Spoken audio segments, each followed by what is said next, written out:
अस्सलाम वालेकुम। Welcome students और क्लास 10 फिजिक्स। आज का स्टूडेंट्स हमारा क्वेश्चन नंबर 6 से ऑनवर्ड क्वेश्चन नंबर 5 तक लास्ट लेक्चर में हम कर चुके थे। क्वेश्चन नंबर 6 है हमारा आज ये the two people are listening to the same music at the same distance, they disgrace on its loudness, explain how this could happen. वो कहता है दो आदमी हैं कोई भी कि वो एक ही जगह पर खड़े हुए एक ही डिस्टेंस पर किसी म्यूज़िकल और इंस्ट्रूमेंट से कोई म्यूज़िक सुन रहे हैं और दोनों मुख्तलिफ बात बताते हैं और साउंड की लाउडनेस के मुताबिक एक कहता है कि साउंड बहुत हाई थी, एक कहता है लो थी।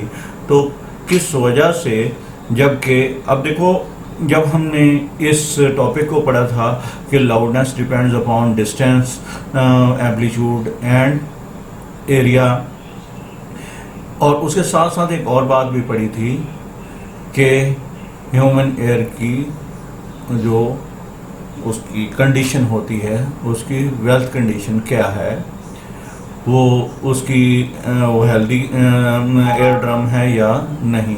उन बातों को भी हमने ज़हन में रखते हुए ये सारा कुछ करना है, ठीक है। अब इस सारी बात को ज़हन में रखते हुए हम इसका आंसर लेते हैं। इसका आंसर ये है कि दे डिस्ग्रेस ऑन लाउडनेस। वो कहता है इस लाउडनेस को वो डिस्ग्रेस करता है किस वजह से, with each other due to the difference of the physical condition of their ear, there is a difference of sensitivity of their ear, के मे बी वो दोनों की जो एयर उनके जो हैं उनकी जो स्ट्रेंथ है, strength power to for listening of sound voices, उसकी मे भी एक की साउंड सुनने की सलाहियत बहुत किसी डिजीज़ की वजह से या एज फैक्टर की वजह से डिस्टर्ब हो गई हो, और जबकि दूसरे का जो कान है वो हेल्दी हो। तो इन दो के जो बेसिक डिफरेंस है वो यही है कि जो अगर वो ऐसा कह रहे हैं कि वो एक ही इंस्ट्रूमेंट के सामने हैं, एक जैसी साउंड उनको एनवायरनमेंट में मौजूद है, लेकिन एक कहता है मुझे कम सुनाई दे रहा, एक कहता है मुझे ज़्यादा सुनाई दे रहा, तो उनकी सिर्फ बेसिक वजह क्या है कि उनके sensitivity of air drum disturb हो चुके हैं, एक के और दूसरे के हेल्दी हैं। तो इस वजह से उनकी जो बात करने की वजह है कि अगर जिसके हेल्दी कान है वो कहता है बिल्कुल सही आवाज़ आ रही हो, इतनी आ रही है, और जिसके कान का एयर ड्रम हेल्दी नहीं है, किसी डिजीज़ की वजह से या एज फैक्टर की वजह से वो डिस्टर्ब हो गया है, तो वो कहता है मुझे कम साउंड सुनाई दे रही है। अब नेक्स्ट क्वेश्चन हमारे पास इसी और का अगला, is there an difference between echo and reflection of sound. वो कहता है इको और रिफ्लेक्शन में क्या फ़र्क है। ये मैंने आपको बहुत वाज़ेह तौर पर टॉपिक के अंदर भी बताया था कि इको और रिफ्लेक्शन क्या है। इको एक स्पेशल टाइप की रिफ्लेक्शन है जिसमें ये कंडीशन होती है कि क्योंकि साउंड का आपको बताया था जो इफ़ेक्ट है वो 0.1 सेकंड के लिए इंसान के एयर पर रहता है। अगर उस टाइम के बाद कोई साउंड वेव आकर इंसान के एयर ड्रम से स्ट्राइक करेगी तो अब उसको वो वाली साउंड सुनाई देगी, पहले वाला इफेक्ट ख़त्म हो जाएगा। तो इट्स मीन कि इको वो वाली रिफ्लेक्शन है जिसमें साउंड प्रोड्यूसर और हर्डल, मतलब कोई दीवार वगैरह या पहाड़ी वगैरह, और उसके वहाँ से रिटर्न होकर वापस आने के लिए जो डिस्टेंस है वो आने और जाने के लिए 34 मीटर हो जाए, मतलब 0.1 सेकंड में वो 34 मीटर डिस्टेंस ट्रैवल करेगी। तो इसका मतलब है कि हमारे पास जो रिफ्लेक्शन के लिए जगह है साउंड प्रोड्यूसर से वो 17 मीटर होनी चाहिए। अगर ऐसा है तो अब जो रिफ्लेक्शन आएगी इसको इको कहेंगे, अदरवाइज हर रिफ्लेक्शन साउंड की जो रिफ्लेक्शन होती है वो इको नहीं होती, सिर्फ ये पार्टिकुलर है जिसका डिस्टेंस अबव 17 या 17 हो, उससे कम वाली रिफ्लेक्शन तो होगी लेकिन वो इको नहीं होगी। अब नेक्स्ट क्वेश्चन वो भी इजी सा है कि वो कहता है is there any difference between will two separate 50 decibel sound together constitute 100 decibel.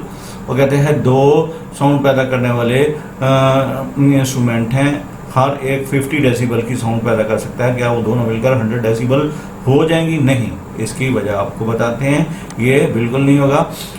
Since decibel is the unit of sound level, its value depends upon the log of intensity. Therefore, 50 decibel sound from two bodies does not constitute 100 decibel के क्योंकि ये decibel unit है, ठीक है।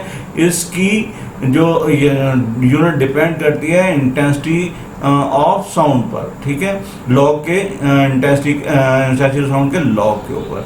इसलिए 50 decibel plus 50 decibel 100 decibel नहीं बनेगा। Next question है हमारा, वो कहता है अब why ultrasound is useful in medical field. ये मैंने आपको अल्ट्रासाउंड के टॉपिक में लास्ट लेक्चर में कंप्लीट मुकम्मल बता दिया है कि क्या क्या हम मेडिकल फील्ड में इसके यूज़ करते हैं। अब इसके बाद आपकी बुक में क्वेश्चन नहीं है, लेकिन आपकी बुक के साइडों में कुछ क्वेश्चन है, वहाँ से जो क्वेश्चन है वो मैंने इधर बनाकर और लिख दिए हैं। वो कहता है how can we hear the sound by stethoscope, ठीक है। ये आपकी बुक में एक साइड पे बना हुआ एक छोटा सा बॉक्स है, उसके अंदर से ये क्वेश्चन बनाया है। Stethoscope operate on the transmission of sound from the chest piece via air filled hollow tubes by the listener's ear. The chest piece usually consists of a plastic disc called diaphragm. इसे diaphragm पढ़ेंगे, ये जो word लिखा हुआ है।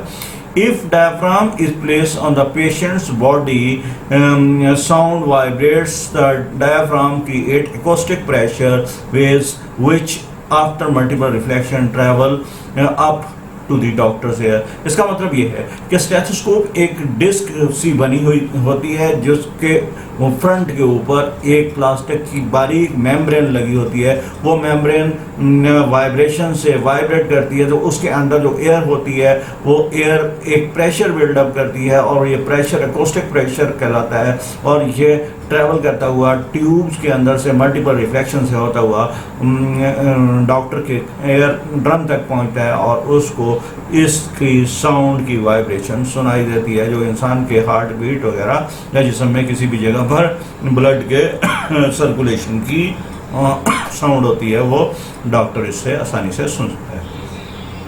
हमारे पास question number 10 है, distinguish between noise and the musical sound. के म्यूजिकल साउंड और नॉइज क्या होते हैं? म्यूजिकल साउंड क्या होता है? Sound which are pleasant for ear and left good effect on our brain is called musical sound. The musical sound change its amplitude and frequency in a regular manner. कि musical sound ऐसी sounds को कहते हैं जिनमें जब sound पैदा होती है तो उनकी एक मखसूस फ्रीक्वेंसी होती है, एक मखसूस चेंज इन एम्पलीट्यूड मखसूस इंटरवल में होता है, रेगुलर कुछ नहीं होता, एक मखसूस ग्राफिकल शेप में। हम अभी आपको कुछ देर बाद ग्राफिकल शेप दिखाएंगे। तो उस जब हम उसका साउंड वेव की ग्राफिकल शेप बनाते हैं तो हमें एक रेगुलर शेप महसूस होती है, उसमें जो चेंज भी आती है वो इंतहाई रेगुलर तरीके से आपको महसूस होगी। जबकि नॉइज़ क्या होता है? नॉइज़ एक ऐसी साउंड को कहते हैं जिसमें सडन चेंज आती है, किसमें? उसके फ्रीक्वेंसी और एम्पलीट्यूड में, और वो इंसान के एयर ड्रम के ऊपर एक जैरिंग इफेक्ट डालता है और इसको हमारा ब्रेन एक्सेप्ट नहीं करता और इरिटेट करता है। तो ऐसी स्वान साउंड जिनमें sudden change in their amplitude हो और इरेगुलर चेंज हो और लगातार चेंज हो, तो ऐसे चेंज को जिसमें इंसान का माइंड ये डिटेक्ट ही नहीं कर सके नेक्स्ट मूवमेंट में कौन सी टाइप की फ्रीक्वेंसी या कौन सा एम्पलीट्यूड आएगा, तो ऐसी साउंड वेव्स को हम नॉइज़ कहते हैं। और अब मैं आपको इसको एक ग्राफिकल फिगर की मदद से समझाता हूँ। अब ये देखें, ये हमारे पास म्यूज़िकल और नॉइज़ की वेव फॉर्म है। ये देखें, ये म्यूज़िकल में इसकी एक रेगुलरिटी है, इसके अप एंड डाउन से इसकी वेव फॉर्म एक रेगुलर मैनर से चेंज हो रही है।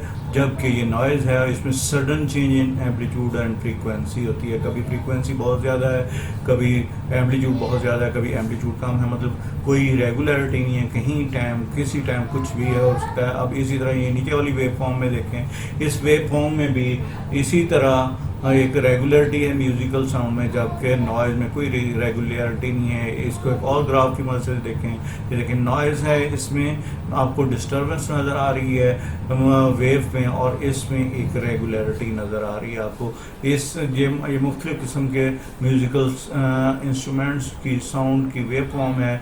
अब देखें इसकी एक अलहदा है, इसकी अलहदा है, इसकी अलहदा है, और ये नॉइज़ की साउंड हैं कि कोई पता नहीं है किस टाइम उसका एम्पलीट्यूड कैसा होगा, उसका कम और ज़्यादा कब हो सकता है, हमें इसकी कोई भी क्लैरिटी नहीं है, इसलिए हम इनको नॉइज़ बोलते हैं।